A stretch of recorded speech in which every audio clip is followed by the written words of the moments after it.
चयन के लिए मैं आपको बधाई देता हूं। और ठीक है, अलग विषय है कि आपने चचा को गच्चा दे ही दिया। चचा बेचारा हमेशा ही ऐसे ही मार खाता है,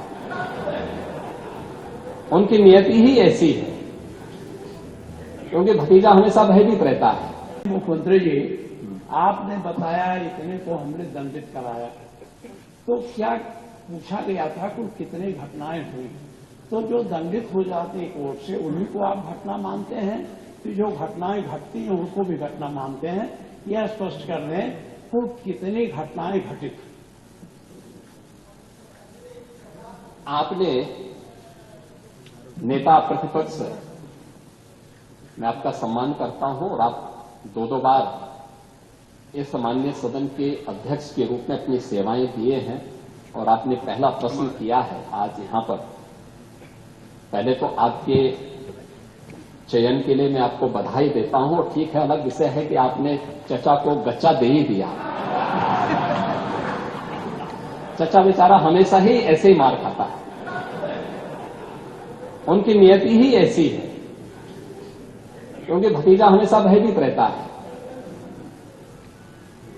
लेकिन आप इस सदन के एक वरिष्ठतम सदस्यों में से हैं, आपका मैं सम्मान करता हूं। मैंने आपको पहले भी बताया कि 24,000 जो महिला संबंधी अपराध थे प्रदेश के अंदर 2016 में, अगर हम देखेंगे तो बलात्कार की जो घटनाएं घटित हुई थी वह 1838 हुई थी। लेकिन अगर मैं 24 के अंदर की घटना बताता हूं, इनकी संख्या है 1373। और मुझे लगता है ये घटनाएं बताती है 25% से अधिक की कमी इस बारे में बताती है कि अपराधी आबादी तो बढ़ी होगी इस दौरान, और आबादी बढ़ने के क्रम में अपराध कम हो रहा है, नियंत्रित हो रहा है। लेकिन जो मैंने कहा, महिला संबंधी अपराध दोनों प्रकार के होते हैं, घर के अंदर भी होते हैं और घर के बाहर भी होते हैं। दोनों के लिए सरकार ने उस प्रकार की सेवाएं भी उपलब्ध की हैं। घरेलू हिंसा से संबंधित मामलों में 181 की सेवा है।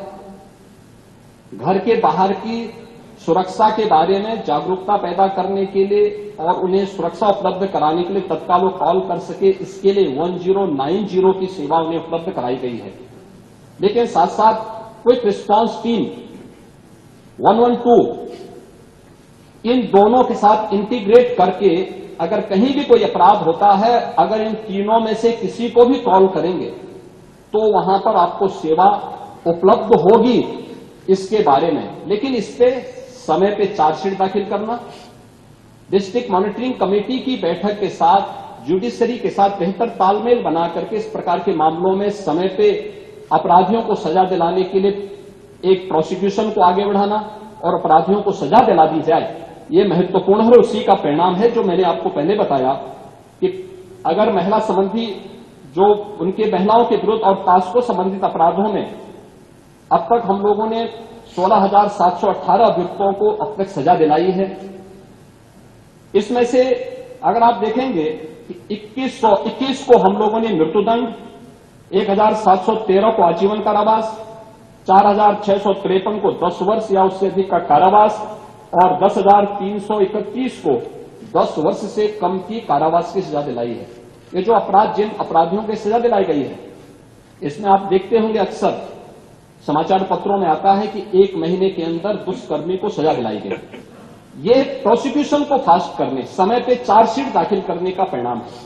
नहीं तो होता क्या है, जब हम लोग इसमें लापरवाही बरतते थे, सरकार संज्ञान नहीं लेती थी, विभाग संज्ञान नहीं लेता था, लोकल स्तर पर संज्ञान नहीं लिया जाता था, अपराध बढ़ते थे और फिर इनको हल्केपन से लेने का दुष्परिणाम क्या होता था कि हर ऐसा अपराधी स्वच्छंद होकर के अपराध भी करता था और फिर समाज उसके बारे में देखते हुए भी उसके खिलाफ कार्रवाई नहीं कर पाता था। लेकिन आज अपराधी के मन में भय है और उस भय का परिणाम आज हम सबके सामने देखने को मिल रहा है कि उत्तर प्रदेश का जो ई प्रोसिक्यूशन पोर्टल है वो देश के अंदर नंबर 1 पर है और उत्तर प्रदेश इस मामले में ऐसे अपराधियों को सजा दिलाने के लिए, महिला संबंधी अपराधियों को, जो भी ऐसे अपराधी हैं उनको सजा दिलाने में उत्तर प्रदेश देश के अग्रणी राज्यों में।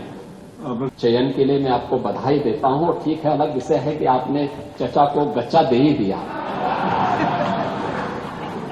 चचा बेचारा हमेशा ही ऐसे ही मार खाता है, उनकी नियति ही ऐसी है, क्योंकि भतीजा हमेशा भयभीत रहता है। मुख्यमंत्री जी, आपने बताया इतने को हमने दंडित कराया, तो क्या पूछा गया था कुल कितने घटनाएं हुई? तो जो दंडित हो जाते हैं कोर्ट से, उन्हीं को आप घटना मानते हैं कि जो घटनाएं घटती हैं उनको भी घटना मानते हैं? यह स्पष्ट कर रहे हैं कुल कितनी घटनाएं घटित? आपने नेता प्रतिपक्ष, मैं आपका सम्मान करता हूं और आप दो बार इस माननीय सदन के अध्यक्ष के रूप में अपनी सेवाएं दिए हैं और आपने पहला प्रश्न किया है आज यहां पर। पहले तो आपके चयन के लिए मैं आपको बधाई देता हूं और ठीक है, अलग विषय है कि आपने चचा को गच्चा दे ही दिया। चचा बेचारा हमेशा ही ऐसे ही मार खाता है, उनकी नियति ही ऐसी है, क्योंकि भतीजा हमेशा भयभीत रहता है।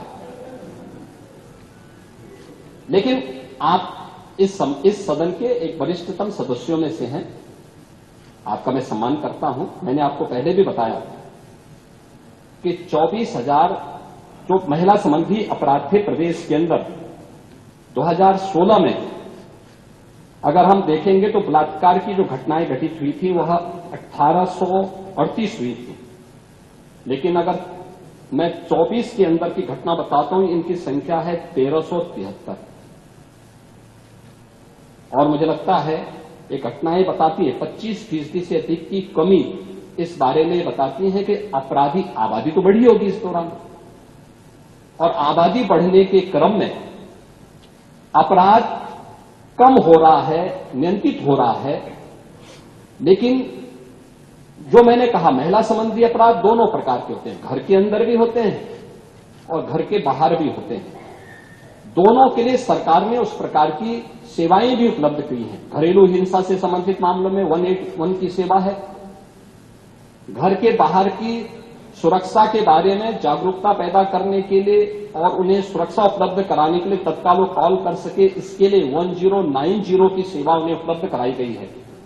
लेकिन साथ साथ क्विक रिस्पांस टीम 112, इन दोनों के साथ इंटीग्रेट करके अगर कहीं भी कोई अपराध होता है, अगर इन तीनों में से किसी को भी कॉल करेंगे तो वहां पर आपको सेवा उपलब्ध होगी, इसके बारे में। लेकिन इस पे समय पे चार्जशीट दाखिल करना, डिस्ट्रिक्ट मॉनिटरिंग कमेटी की बैठक के साथ जुडिशरी के साथ बेहतर तालमेल बना करके इस प्रकार के मामलों में समय पे अपराधियों को सजा दिलाने के लिए एक प्रोसिक्यूशन को आगे बढ़ाना और अपराधियों को सजा दिला दी जाए, ये महत्वपूर्ण है। उसी का परिणाम है जो मैंने आपको पहले बताया कि अगर महिला संबंधी जो उनके महिलाओं के विरुद्ध और पास्को संबंधित अपराधों में अब तक हम लोगों ने 16,718 अभियुक्तों को अब तक सजा दिलाई है।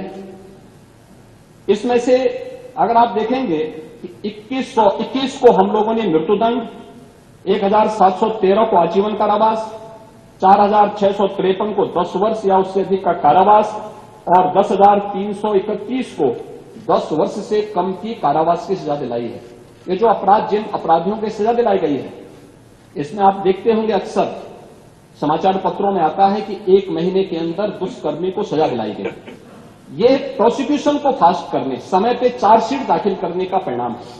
नहीं तो होता क्या है, जब हम लोग इसमें लापरवाही बरतते थे, सरकार संज्ञान नहीं लेती थी, विभाग संज्ञान नहीं लेता था, लोकल स्तर पर संज्ञान नहीं लिया जाता था, अपराध बढ़ते थे और फिर इनको हल्केपन से लेने का दुष्परिणाम क्या होता था कि हर ऐसा अपराधी स्वच्छंद होकर के अपराध भी करता था और फिर समाज उसके बारे में देखते हुए भी उसके खिलाफ कार्रवाई नहीं कर पाता था। लेकिन आज अपराधी के मन में भय है और उस भय का परिणाम आज हम सबके सामने देखने को मिल रहा है कि उत्तर प्रदेश का जो ई प्रोसिक्यूशन पोर्टल है वो देश के अंदर नंबर 1 पर है और उत्तर प्रदेश इस मामले में ऐसे अपराधियों को सजा दिलाने के लिए, महिला संबंधी अपराधियों को, जो भी ऐसे अपराधी हैं उनको सजा दिलाने में उत्तर प्रदेश देश के अग्रणी राज्यों में।